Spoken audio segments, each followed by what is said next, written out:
Bien amigos, estamos con Paulo Vilca, conocido analista y estudioso de la realidad y la problemática de su departamento Puno. Bienvenido Paulo, gracias por estar en Hora 8. Muchas gracias por la invitación, Ricardo, como siempre. Y además director, parte del equipo directivo, mejor dicho, de la revista Cabildo Abierto, Así es, ¿no es cierto? así Que es una publicación que trata pues sobre la problemática de Puno y sí, de análisis político regional. Y de análisis político regional. Paulo, bueno, ha habido diálogo, ¿no? Han habido ciertas negociaciones, parece que la cosa está encaminada hacia un lado aparentemente. ¿Cuál es la percepción que tienes? ¿Qué información tienes de último momento? A ver, de acuerdo a las conversaciones que hemos sostenido hace un momento con las personas que están en Juliaca y han participado en las negociaciones que ha habido con la Comisión de Alto Nivel, lo que hay en este momento es una especie de cuarto intermedio de la población movilizada para determinar si es que aceptan o no la propuesta que el gobierno central, la comisión encabezada por el viceministro de Energía ha llevado, ¿no? Como tú sabes, Ricardo, esta movilización tenía como principal plataforma la cancelación total del proyecto hidroeléctrico Inambari, que como lo has señalado tú en el segmento anterior, contempla la inundación de una gran zona en la selva puneña, ¿no? Lo cual ha merecido un rechazo desde hace varios meses y años inclusive. Y también ha sido materia de observaciones por los impactos ambientales por parte de una serie de organizaciones e instituciones vinculadas a este sector. Cabe indicar que el proyecto contempla además la inundación de aproximadamente 100 kilómetros de la recién construida carretera interoceánica sur, ¿no? Entonces, bueno, lo que es esta movilización, esta protesta, y la respuesta del gobierno es enviar una comisión con la cual se ha negociado en la ciudad de Juliaca, y esta comisión ha propuesto la emisión de una resolución ministerial en la cual deja sin efecto la concesión temporal dada a la empresa Gasur para que haga las operaciones, estudios, viabilidad del proyecto. Por otro lado, también de que cualquier otra medida que tenga que ver con el proyecto sea consultada a la población, ¿no? En virtud, digamos, del convenio 169 de la OIT. Entonces, esa ha sido la propuesta del gobierno.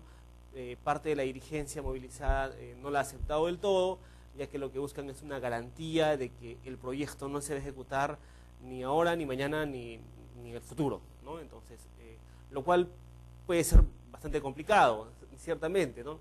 Pero también creo que expresa la profunda desconfianza que existe de la población con relación a las decisiones, a las medidas que toma el gobierno central en general, ¿no? Hay que señalar de que la política de concesiones que existe actualmente en nuestro país es una política que se decide entre cuatro paredes, y aquí en Lima, sin consulta ni coordinación con los gobiernos regionales, con los gobiernos locales y mucho menos con la población. Quienes viven en los sectores rurales del país toman conocimiento de las concesiones cuando llegan a las empresas, ¿no? Y eso ha generado una serie de conflictos socioambientales como somos testigos todos durante estos últimos años. Ahora, digamos, esta medida extrema, digamos, de llegar, valga la redundancia, a ese extremo de desconfianza, aparentemente no tendría mucho sentido, pues, porque ¿qué más que una resolución, digamos, en la cual el gobierno se compromete, digamos, a no ejecutar ese proyecto? Ya, ¿qué más se podría pedir, digamos, que se declare que se dé una ley, digamos, que lo extremo ya sería decir declarar mediante una ley la no ejecución jamás, vamos a decir, de ese proyecto, una cosa un poco No, yo extrema, creo que o sea, esto, bueno, una ley de esa naturaleza, digamos, no se puede dar. No se puede dar. ¿No es cierto? Sin embargo, yo creo que hay una serie de otras medidas que sí apuntarían en todo caso de que la voluntad del gobierno iría en ese sentido. Por ejemplo, el proyecto está ubicado muy cerca de lo que es el Parque Baguaja Sonene. Entonces, que es un área de reserva, y tú sabes de que las áreas de reserva no pueden ser objeto de ningún tipo de actividad económica que pueda afectarlas. Entonces, yo creo que la declaración de un área de conservación regional, por ejemplo, o cualquier tipo de reserva natural podría explicitar esta voluntad del gobierno de que efectivamente ahí no se va a hacer el proyecto. Por otro lado, también... ¿Pero la han planteado en esos términos? No, no se ha planteado. Podrían plantearla eventualmente. Estamos pensando en algunas alternativas y soluciones. De acuerdo. Por otro lado, también podría indicarse de parte del gobierno de que va a haber algún tipo de proyecto específico que promueve el desarrollo en esa zona. Yo creo que más allá de si se ejecuta o no la central hidroeléctrica, el tema de fondo es cómo se genera desarrollo en una de las zonas de mayor pobreza del país. Entonces, nosotros en SER, junto con otras instituciones, creemos que la construcción de una hidroeléctrica no es la mejor alternativa para generar desarrollo en esta región, especialmente si se tiene en cuenta que la producción de energía eléctrica ni siquiera va a ser para nuestro país y no sería vendida al Brasil, ¿no? por 30, 40 o 50 años hacia adelante. Entonces, y se desconoce a qué precios, con qué beneficios. Ciertamente, ¿no? Entonces, hay tipos de afectaciones sociales, ambientales, pero también económicas, ¿no? Y por otro lado, creo que un proyecto de esta magnitud, ¿no? de este tamaño, como el que propone hacer la empresa de Gasur, tiene que ser pues materia de un debate más grande que solamente Puno o Carabaya, o la decisión que pueda tener el Ministerio de Energía y Minas con relación al tema en particular, ¿no? Hay que recordar que todo esto forma parte de un paquete más grande, que es el Acuerdo de Integración Energética entre Perú y Brasil, que ha sido enviado al Congreso. Esperemos de que este Congreso por lo menos, creo que no tiene la legitimidad para ratificarlo o no, correspondería al siguiente gobierno, por todos los impactos y consecuencias jurídicas, ambientales, sociales y económicas que puede traer para el país. Entonces yo creo que digo, más allá de que si este proyecto va o no va, es que es hora en el país de que nos pongamos de acuerdo, sometamos a debate y lleguemos a acuerdos sobre qué tipo de actividades económicas y proyectos son los que van a impulsar el desarrollo de Puno, el país, el sur, etcétera. De acuerdo, y sobre todo en circunstancias en las cuales va, digamos, a inaugurarse un gobierno que pretende establecer lazos importantes justamente con el Brasil, ¿no? Acá esto amerita mucho más, como tú acabas de decir, no solamente un debate en el departamento de Puno y en las regiones cercanas, Cusco y otras que puedan verse afectadas directa o indirectamente, Tacna, Moquegua, Arequipa quizá, Madre de Dios. Madre de Dios, por supuesto, Madre de Dios, sino un debate nacional, digamos, para que podamos saber hacia dónde van las relaciones geopolíticas también del Perú, con el gran vecino que es Brasil, ¿no? Un país ¿no?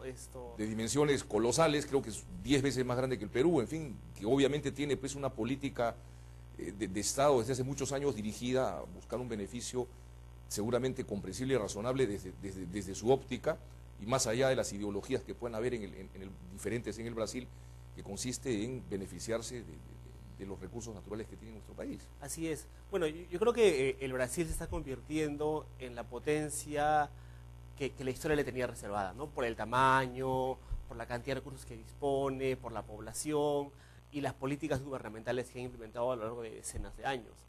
Yo creo que nosotros somos el vecino con el cual el Brasil tiene la frontera más grande, ¿no? O sea, no es poca cosa lo que estamos hablando. Y me parece que un tema de fondo es precisamente el que tú has planteado. ¿Cuál va a ser el tipo de relación que el Perú va a tener con el Brasil?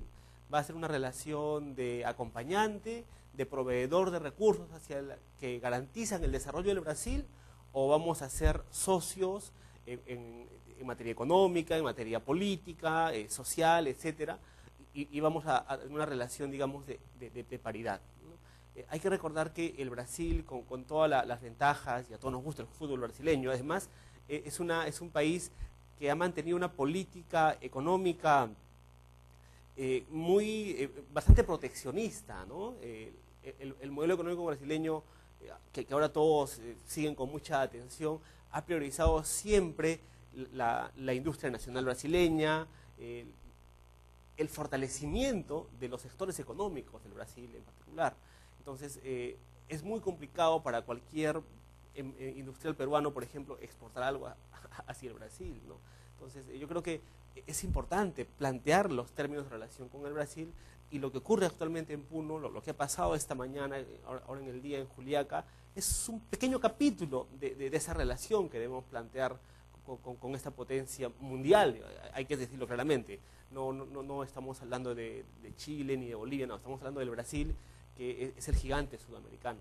Y por otro lado, también creo que esto nos permite a nosotros redefinir, estamos entrando a un nuevo gobierno, cuál va a ser nuestra política de explotación de los recursos naturales. Ya ha habido bastante de imposición, de falta de diálogo, de conflicto con las poblaciones rurales, y yo creo que eso tiene que acabar, y más bien es necesario inaugurar una nueva etapa en el país donde todos podamos conversar, debatir y aportar para que los recursos que tenemos se utilicen, se exploten de la mejor manera. ¿Confías en que se pueda llegar a una solución, digamos, concertada, media, digamos? Hay una posición más extrema, digamos, que quiere eliminar por completo toda actividad minera en el departamento de Puno. Sí, yo creo que no solamente en Puno, sino en varias partes del país. Más que nada como respuesta a una política pues que nunca ha escuchado a la población, ¿no? O que solamente atiende las demandas cuando te toma la carretera, cuando hay enfrentamiento con la policía, etcétera, ¿no? Yo creo que es importante establecer una serie de reformas que permitan que todo el sector minero y energético, del cual depende buena parte del crecimiento del país, hay que reconocerlo también, se desarrolle en condiciones de seguridad jurídica, no solamente para las empresas, que es muy importante, sino también para los pequeños campesinos, las poblaciones rurales que están en el ámbito directo de los proyectos. No puede ser que solamente se priorice un lado de la balanza, ¿no? O sea, tiene que haber un equilibrio y el Estado tiene que ser el garante de que cualquier proyecto, cualquier iniciativa económica, no solamente va a ser viable económicamente y va a generar impuestos, sino que los derechos de las personas que están en el ámbito de los proyectos y que son directamente afectadas también van a ser respetados. Yo creo que no hay otra manera de llevar adelante el crecimiento económico del país si no es respetando y garantizando el pleno ejercicio de los derechos de todos y de todas. Totalmente de acuerdo, Pablo. Finalmente yo quiero recordar que tú reiteradas veces cuando has venido ahora 8 has manifestado la necesidad de implementar el famoso ordenamiento territorial, que hasta la hora actual ha sido pues prácticamente letra muerta. Sí, pues lamentablemente en nuestro país la ausencia de una política de planificación no solamente se expresa en que el CEPLAN no funciona hasta la fecha, sino es que no se ha abordado un proceso de ordenamiento territorial en el país. La normatividad señala que los gobiernos regionales son los competentes para empezar este tipo de procesos, pero ciertamente es necesario establecer mecanismos que permitan que esta instancia, junto con el gobierno nacional, se pongan de acuerdo para saber cómo finalmente se determina la capacidad o la potencialidad productiva de determinado territorio. Yo creo que eso nos permitiría tener mucho más ordenado todo, pero también tener mayor certeza de que el lugar donde vivo va a ser destinado a determinada finalidad. Y junto a eso, Ricardo, creo que es importante de una vez en el país implementar de manera general el procedimiento de consulta previa, ¿no? Ya estamos 16 años desde la suscripción del convenio 169 de la OIT y no podemos esperar más tiempo para que se garantice que la voz de los sectores menos favorecidos, más excluidos históricamente de nuestra nación, siga siendo ignorada. Ok, muchísimas gracias, Pablo Vilca. Como siempre, es un gusto tenerte en Hora 8. A ti, Ricardo. Muchas gracias. Vamos a unos cortes comerciales, amigos, y regresamos en breve.